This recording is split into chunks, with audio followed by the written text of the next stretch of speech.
First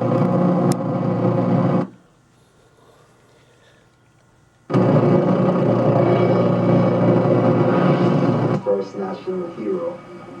Yet his words and his works, Ethiopia is mentioned in Genesis of the Bible before Egypt or anywhere like that. And the river Gihon.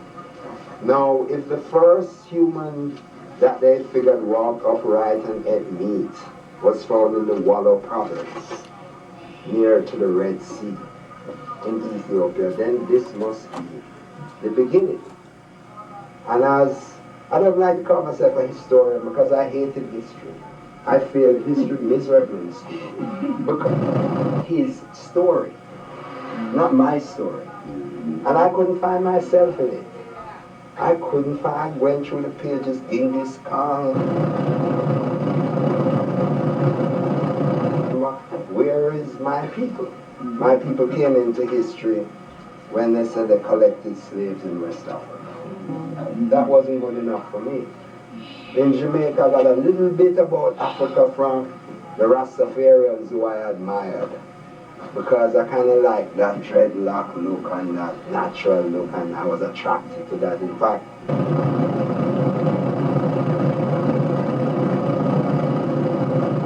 I used to scold school and go through the manual with fire torch, and we see this Rasta man cooking out in the outside the bush, and everybody run.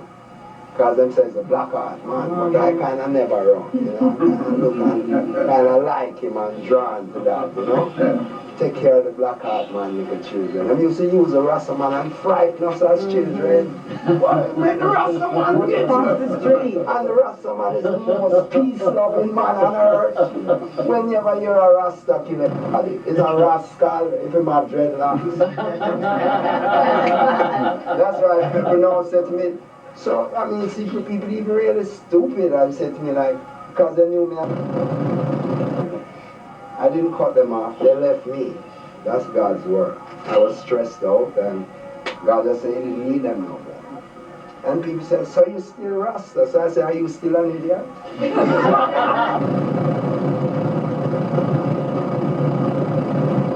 It's not a fool doctrine, it's here. It's a love. Rasta man who know lots, walking on the ground can challenge my conviction. See my testimony here? Where is yours? This is my love for Ethiopia. You know what I mean? So anyway, going on the school tradition.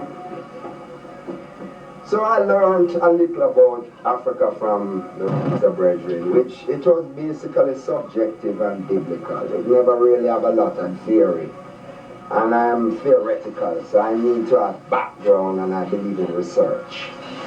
So when I went to America, I educated myself.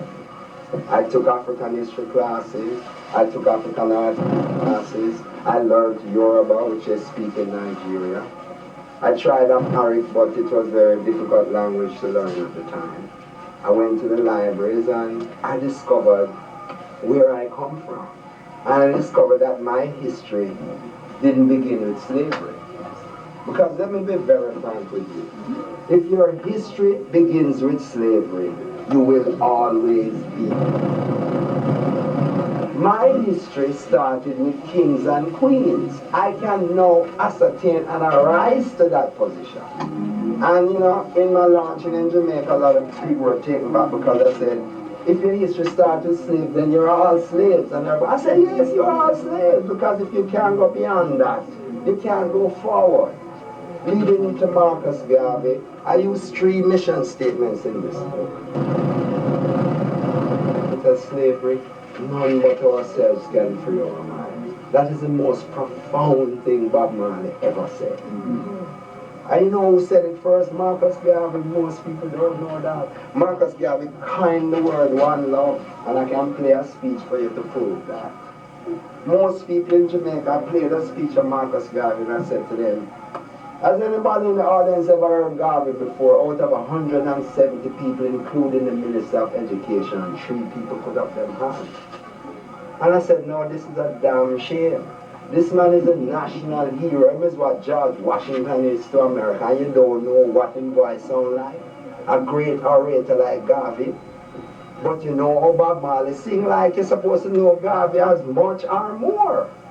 But they're not teaching the people this. It's just lip service. The man, the money, the man, you know, that's not enough. That's just cosmetic. Just like the dreadlocks. It's just cosmetic.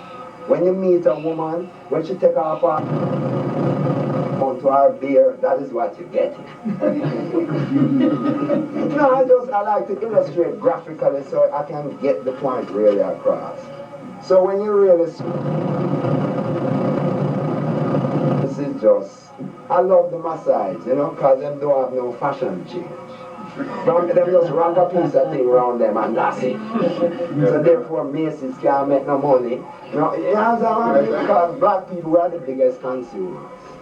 We don't produce enough. We consume. The other man the other day who said, I can make something which I know only black people could buy. You know what it meant? Some plastic crown with some deodorant in it. And everybody else, some people have 3 in them car. You know what I'm saying? My crown is not a plastic crown.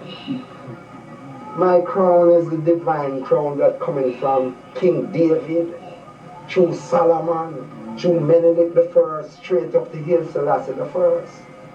So this is the history I want to impart to black people, because Marcus Garvey said, a people without knowledge of their history, origin, and culture is like a tree without roots.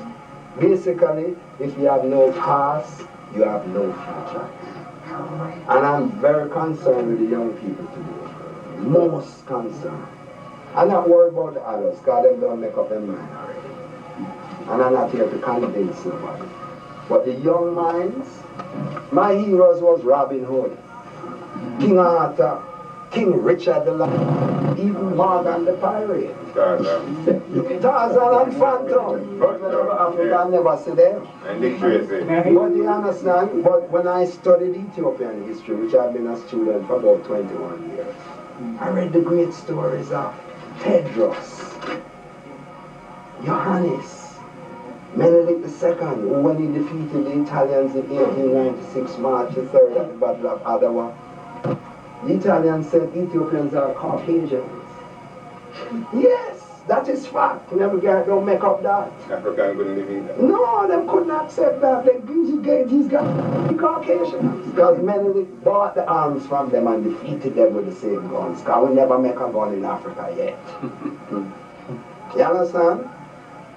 That's why war is a thing that really perturbed me, and what's going on in Eritrea and Ethiopia. I tell you, if I had the time to give you that whole history. And it seemed like African people would talk in circles. So if I kind of taking you wide, just bring me back in. Right? But that port, Massawa, in Asmara, has always been Ethiopia's port. Because Ethiopia and Eritrea is one land place. But this is where the Italians came in, this is where they set up their little fort first, and then kind of nice up the people in the area and get them to join with them and things like that. And annex the country several times. Now in recent times, when the troops from the north, the Tigrayans, because Ethiopia is basically divided into 3 major the Amharas, who are central, north-central Ethiopia, and the Oromo people. Now, the Tigrayans defeated Mengistu, who was the military ruler, who is now in exile in Zimbabwe. They had help from the Eritreans. They were the 2 liberating forces. At the end of the war, the Eritreans says, like how we help you get out Mengistu, we want our own country. So Meles Zenawi said, okay, you can succeed, and they annexed their region. Unfortunately, the 2 leaders of Eritrea and Ethiopia are cousins. Over 8,000 people have died in this border skirmish, but it's not being reported in the West. Just like what the genocide that happened in Rwanda. And we never hear about, because nobody don't really love Africa, you know, to be really frank with you. We don't know. But Kosovo, is how you pronounce it? Yes, Yeah, everybody, oh, Kosovo, people